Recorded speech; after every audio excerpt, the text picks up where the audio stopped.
On vit sur une planète unique. On voit sur cette image satellitaire qu'on a un petit liseré bleu, c'est simplement l'épaisseur de notre atmosphère. Et dans cette atmosphère, rien ne s'échappe. Voilà. Donc si on émet des gaz à effet de serre dans notre atmosphère, voilà, ils s'accumulent. Et donc c'est un élément de la problématique. La FIC, eh bien oui, en effet, on augmente encore et toujours. Et donc, par exemple, entre 1960 et 2000, la population mondiale a doublé.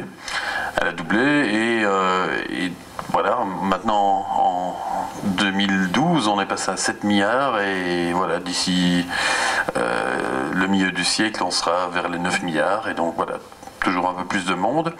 Toujours un peu plus de monde avec également une transition démographique dans la composition de la population. Vous avez en fait de plus en plus de populations urbaines sur la planète. Donc ça fait quelques années qu'il y a plus d'urbains que de ruraux. Et voilà, d'ici 2050, on aura près de 70% de la population mondiale qui habitera dans des villes. Et évidemment, ça change la donne, notamment parce que une grande partie de cette population qui vivra dans les villes, ce sont le long des océans. Et donc, déjà à l'heure actuelle, on se rend compte que quasiment la moitié de la population mondiale vit le long des littoraux, dans des mégapôles, etc., avec évidemment la problématique de l'érosion côtière qui fait suite à l'augmentation du niveau de la mer, dont vous avez certainement déjà entendu parler, mais j'y reviendrai. J'y reviendrai avec des vraies images, pas des scénarios à la hollywoodienne, voilà. On le sait, c'est parce que nous utilisons énormément d'énergie et comme vous le voyez ici, je reprends exactement la même période, 1960-2000, pendant que la population a doublé, en fait notre demande en énergie a été multipliée par 4. Et donc c'est toujours plus d'énergie par personne utilisée au niveau global, d'une part, mais d'autre part, on se retrouve encore ici avec, comme vous le voyez, près de 80%, sinon plus, de cette énergie qui provient en fait des ressources fossiles, donc charbon, gaz, électricité. C'est que cette augmentation de l'utilisation du recours aux énergies fossiles est en pleine expansion, quoi que l'on fasse, qu'on tente de réduire, etc. Et donc, c'est juste pour vous donner un exemple, lorsqu'on dit, voilà, l'augmentation est exponentielle. Ici sont c'est exprimé de manière très très simple, très pédagogique. Vous avez le volume X de gaz qui a été utilisé avant 2000, eh bien, grosso modo, entre 2000 et 2025, on aura utilisé exactement le même volume que ce qu'on a utilisé au XXe siècle, etc., etc. Et puis ensuite, voilà, si on continue sur la même pente, bien en fait, voilà, en 2025-2050, on aura utilisé la même chose que ce qu'on aura utilisé avant 2025, etc., etc. Et donc, il faut tenter de réduire cette addiction aux ressources fossiles. Et voilà, on apprend également que l'Europe est en avance sur ses objectifs de réduction de gaz à effet de serre, mais ça on y reviendra. Et donc, on n'a qu'à se réjouir. Et dans le même temps, nous apprenons que, mince, alors malgré tout ça, nouveau record des émissions de CO2 en 2013.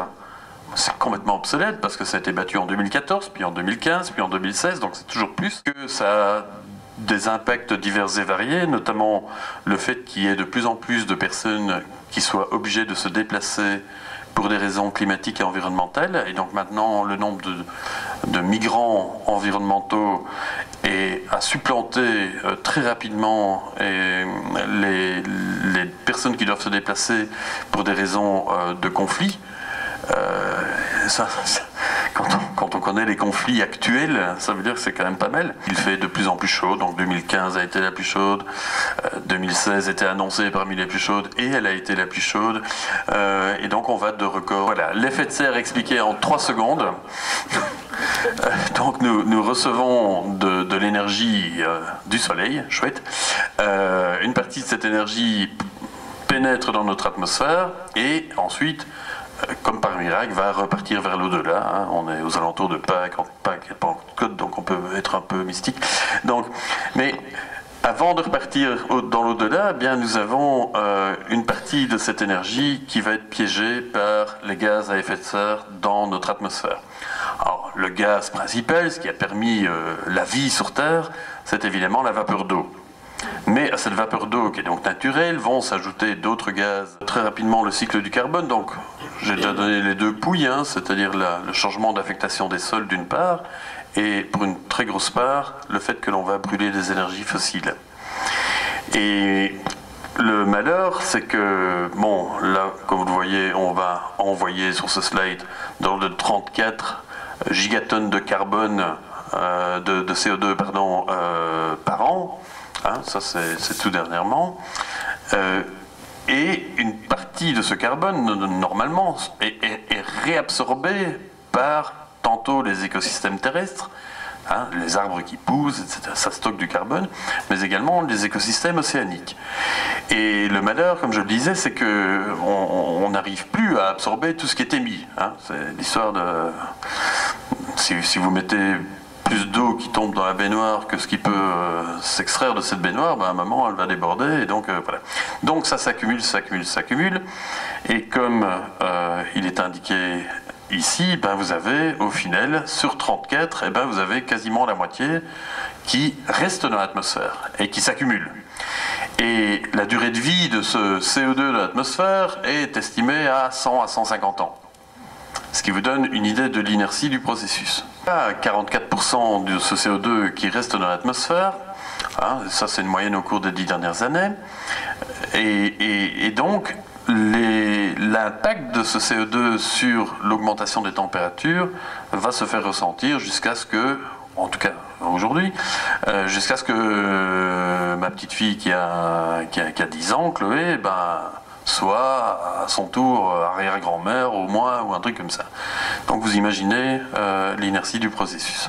Ça augmente. Alors là on voit des mesures qui sont faites plusieurs fois par jour en plein milieu de l'océan Pacifique, totalement en dehors de toute source directe d'industrie ou de transport. Donc ça augmente, hein, sûrement. Et on a dépassé maintenant les 400 ppm par million de CO2 dans l'atmosphère. Et voilà, donc on se retrouve donc à 400 ppm, valeur qui n'a jamais été observée au cours des 420 000 dernières années. Jamais. Et chaque fois qu'on était dans une période d'interglaciaire, comme celle que nous connaissons ici depuis quelques milliers d'années, eh bien, le CO2 était de l'ordre de aux alentours de 300 parts par million, 300 ppm dans l'atmosphère. Et ici, de manière artificielle, l'action de l'homme en, au final, quelques décennies, a réussi à faire monter la dose à 400. Et ce que nous craignons, nous, la communauté scientifique, c'est que ça nous amène à des températures complètement délirantes. Et donc, lorsque l'on voit cette courbe ici rouge, qui est donc la teneur en CO2, on voit qu'elle épouse relativement bien, qu'elle est relativement bien corrélée avec les courbes de température. Et donc, par exemple, ici, nous sommes à l'âge glaciaire, hein, la dernière glaciation, et donc il y a 18 000 ans, on avait de l'ordre de moins 8 degrés par rapport à ce qu'on connaît maintenant. Et comme vous le voyez, la concentration en CO2 était de l'ordre de 180 ppm, soit 120 ppm en moins que l'équilibre. Or maintenant, on va, d'ici 2025 certainement, dépasser les 120 ppm en plus. Et donc on se dit, mais s'il y a une telle connexion entre les deux, entre les deux paramètres, hein, concentration de CO2 d'une part et température, eh ben, on va peut-être aller vers des augmentations qui sont sidérantes d'une part, et d'autre part par rapport auxquelles on n'a aucun souvenir, même dans l'époque géologique récente du moins, puisque vous voyez qu'on n'a jamais dépassé les plus 3 degrés au cours des 420 000 dernières années. Et donc on ne sait pas vraiment vers quel type de structure environnementale on va se retrouver. Alors, ce graphique est assez intéressant et très pédagogique puisqu'il vous montre l'évolution des températures par rapport à un équilibre, hein, pré-industriel, au cours des 150 dernières années minimum. Et donc vous voyez que ça augmente très très vite. Hein, vous avez les différents mois, donc de janvier à décembre, et vous avez la courbe ici, enfin le cercle qui vous indique 1,5 degré, c'est ce à quoi toutes les nations du monde se sont engagées lors de l'accord de Paris il y a 2 ans à la COP 21, la conférence des parties à Paris, et vous voyez que depuis qu'on a décidé ça, ben en fait on se rapproche de 1,5 degré, comme quoi on ne devrait rien décider, comme ça il ne se passe rien. Non. Donc vous voyez, on est quasiment à la limite. Donc ça nous fait peur aussi parce qu'on a l'impression que ça s'emballe très rapidement. Et une des conséquences, parmi d'autres, c'est que ici ça vous représente le volume de glace dans l'Arctique. Et bien évidemment il se contracte encore. Et ça fait en sorte que l'on a de moins en moins d'eau stockée en glace. Et ça va contribuer forcément à l'augmentation des niveaux marins que l'on estime voir augmenter entre 30 cm et 1 mètre. C'est très conservateur, c'est le GIEC qui dit ça, donc le groupe intergouvernemental sur l'évolution du climat. Et donc c'est très conservateur, je le dis et je le répète parce qu'il y a plein d'autres modèles qui sont beaucoup plus alarmants. Et disons même 50 cm. Ou 1 mètre d'augmentation. Est-ce que ça change la donne? En fait, oui, ça change la donne, d'autant plus si on se trouve dans des zones deltaïques. Alors, tout près de nous, il y a le delta du Rhin. Mais là, on a beaucoup de fonds, et depuis la catastrophe qui s'est déroulée, la grosse tempête s'est déroulée aux Pays-Bas, c'était vers les années 50, hein, c'est ça? 56. Eh bien, ils ont décidé de faire ce bazar pharaonique, hein, ce plan delta, où on a construit des digues et des trucs et des machins.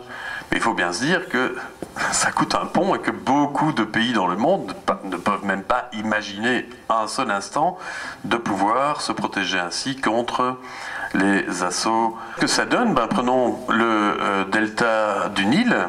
Eh bien voilà, 50 cm d'augmentation, donc ça peut paraître bénin, hein, puisque c'est un peu jusqu'à la hauteur de mon genou.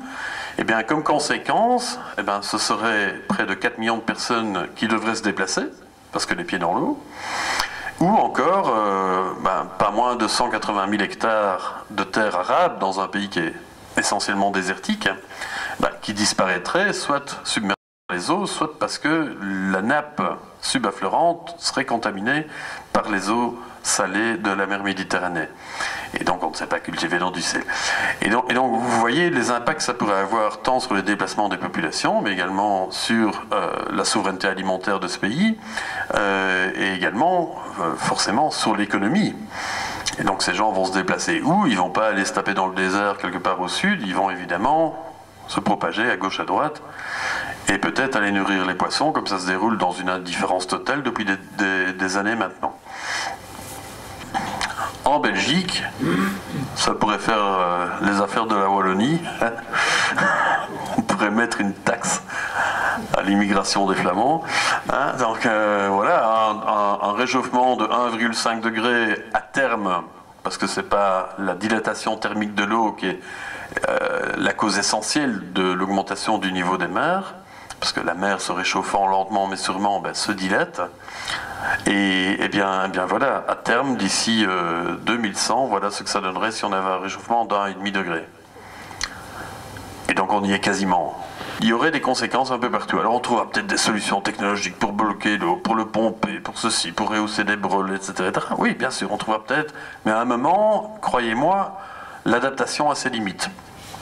On peut pas tirer sur la corde ou sur l'élastique comme ça et jusqu'à ce que l'élastique va jamais faire 20 km. Donc à un moment, il y a des limites à tout. Et voilà l'objet de nos recherches. Donc on a pu retourner jusqu'à des photographies aériennes de 1952, et puis 64, et puis 97, et puis maintenant on a des images satellitaires quasiment au quotidien, et on voit ainsi l'évolution du niveau de la mer. Et le petit pas du niveau de la mer, mais de la position du littoral. Et là, on voit cette petite marque verte, ici et là, et la mer se rapproche toujours plus près de cette petite marque verte. Et qu'est-ce que c'est? Ben, c'est ce temple bouddhiste que vous voyez là, qui est pris ici simplement à intervalles réguliers entre décembre 2002, février 2003 et décembre 2003, donc 12 mois. Ben, vous voyez l'évolution. Là, il se retrouve au bord de la mer, alors qu'on ne va jamais construire un temple au bord de la mer dans un delta, hein, les gens ne sont pas idiots. Et puis un cyclone tropical est passé par là, ben, il a fortement amoché la structure, et puis voilà, un an plus tard, ben, il a les pieds dans l'eau, et quand on y est reparti après, ben, ça avait disparu, c'est gommé de la carte. Eh bien, on se trouve avec, ben, on tente de lutter, comme on le fait aux Pays-Bas, mais avec les moyens du bord cette fois, et on tente de mettre des digues, des protections, etc., etc. Mais comme vous le voyez ici, ces protections ne tiennent pas la route, puisque là c'est légèrement carrié, ici c'est fortement détérioré, et ici, une fois de plus, c'est complètement gommé de la carte. Et dans ce delta, depuis 1952, donc jusque 2016, on n'a pas encore fait les calculs pour 2017, mais la tendance est lourde, eh bien, c'est pas moins de 80 mètres par an qui disparaissent. Vous imaginez, vous faites 80 mètres par an, multiplié par 65 ans, ça vous fait une distance de dingue. Je dis toujours aux gens, allez vous balader le week-end, marchez pendant 1h15, et puis tournez-vous, regardez d'où vous êtes parti, et c'est tout ça qui a été effacé. Mais là-dedans, il y a des gens qui vivent. Il y a des fermes, il y a de la production d'aborderie, et puis beaucoup d'aquaculture, hein. Ces crevettes qu'on mange ici, elles viennent de là. Mais ce sont beaucoup d'investissements, et les gens perdent leurs investissements. Et le fait de devoir être de manière forcée se déplacer, ils se retrouvent dans les bidonvilles, ils ont perdu leurs ressources, etc. Donc ce sont autant de drames humains qui s'additionnent au quotidien.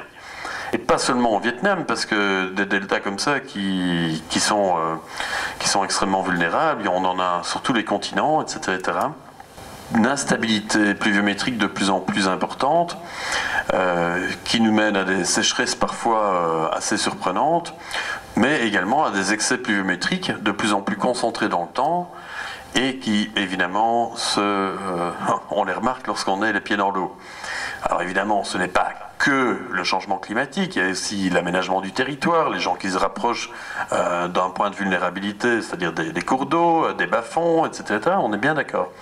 Mais tout confondu, si vous rajoutez un stress climatique de plus en plus important, eh bien en fait, ça va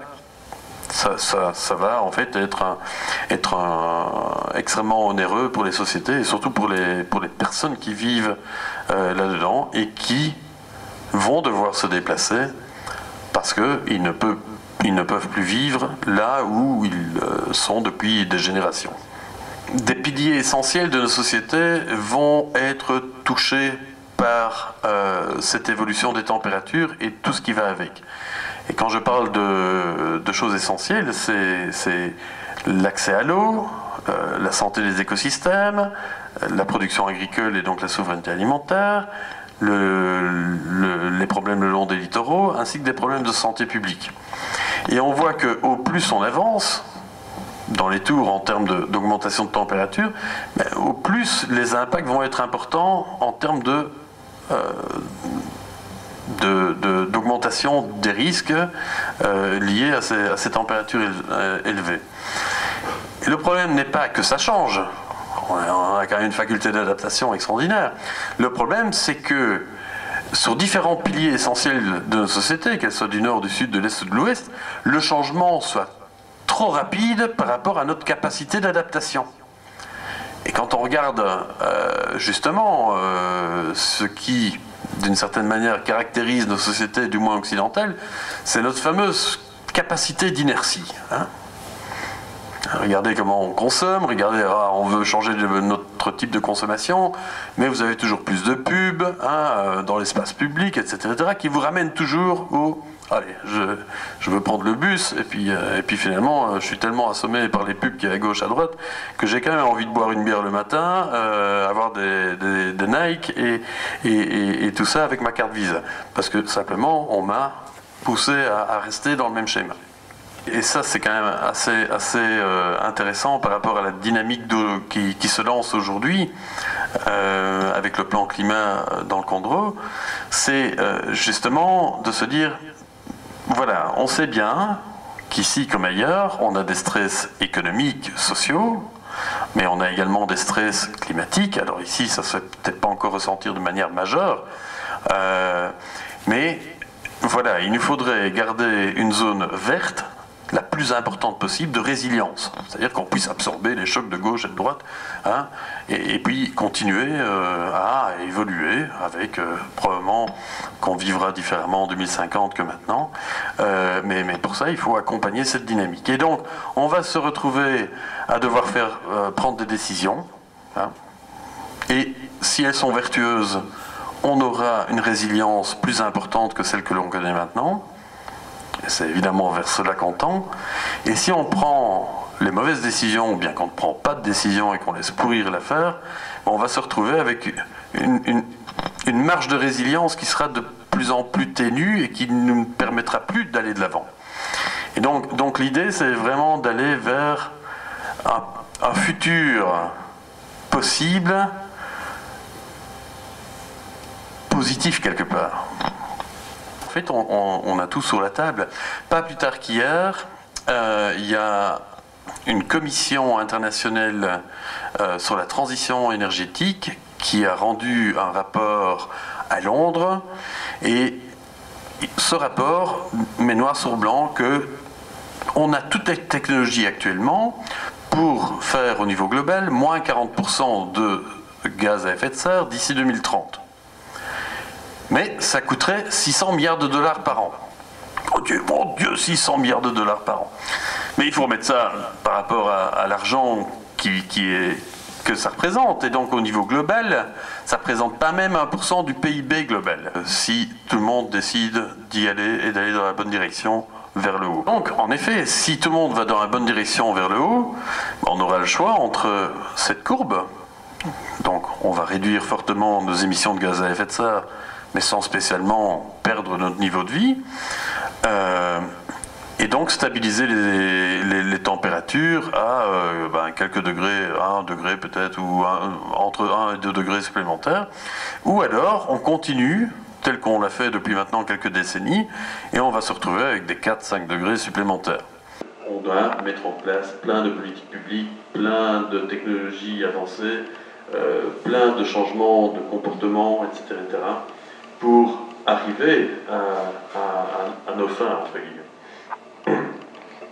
Alors, c'est la faute à qui tout ça? Eh bien, vous le savez, hein, c'est à cause de la Chine. Et ça, c'est donc le CO2 qui est produit à l'intérieur de ces pays. Mais si on remet maintenant ce CO2 produit à l'intérieur de ces pays par habitant, on voit quand même une autre composition. D'ailleurs, l'Inde, elle disparaît quasiment de la carte par rapport aux autres. Et donc, ça veut dire qu'il faut toujours faire attention aux chiffres. Et lorsqu'on dit faire attention aux chiffres, c'est notamment la manière dont on comptabilise les émissions de CO2 des uns et des autres. Et donc ici, par exemple, vous voyez que les nations développées, l'Europe notamment, eh bien, en fait, ont réussi depuis 1990 à stabiliser leurs émissions, voire même à les diminuer légèrement. Génial! Ça, c'est assez formidable. Et que ça fait déjà bientôt 10 ans que les pays émergents et développés et en développement ont dépassé et polluent plus que nous. Ok, on prend note, mais comment est-ce qu'on comptabilise ça? Simplement en disant, voilà, j'ai mon précaré et je regarde combien de CO2 est émis dans ce précaré. Très bien. Mais en réalité, si je prends un Belge moyen, donc je me suis pris comme Belge moyen, que ce que j'émets ici lorsque je suis en Belgique. Bien. Un Chinois moyen émettait de l'ordre de 7 tonnes, donc on est quasiment kiff-kiff. Okay. Mais c'est pas vraiment comme ça que ça marche, puisqu'en réalité, quasiment tout ce qu'on achète, mais elles augmentent ailleurs forcément, on ne va pas arrêter de consommer du métal. Et donc voilà, on a d'énormes flux comme ça de CO2 qui passent d'endroits à d'autres, et évidemment l'Europe est celle qui importe le plus de CO2. C'est la raison pour laquelle elle réussit de manière fantastique ses objectifs, notamment de Kyoto. Et donc au final, lorsque je regarde ce que moi j'importe en tant que Belge, en réalité j'importe en termes de CO2 11 tonnes, donc plus que ce que je consomme encore ici. Et donc je suis à 20 tonnes de CO2. Par contre, à peu près 20% de ce que les Chinois émettent, c'est uniquement pour alimenter essentiellement les pays riches, en casserole, en t-shirt et en couillonnade qu'on peut gagner à la pêche au canard à la fois. Hein. Donc voilà. Et au final, je ne représente pas, je ne suis pas l'équivalent d'un Chinois, mais je représente plus de 3 Chinois en termes réels. Et lorsqu'on intègre ça dans le graphique que je vous ai montré tout à l'heure, eh ben on voit que non, les pays développés ne diminuent pas leurs émissions de gaz à effet de serre, ils les augmentent progressivement lorsqu'on intègre justement ces flux de CO2, et que les pays émergents et en développement sont encore en dessous de ce que...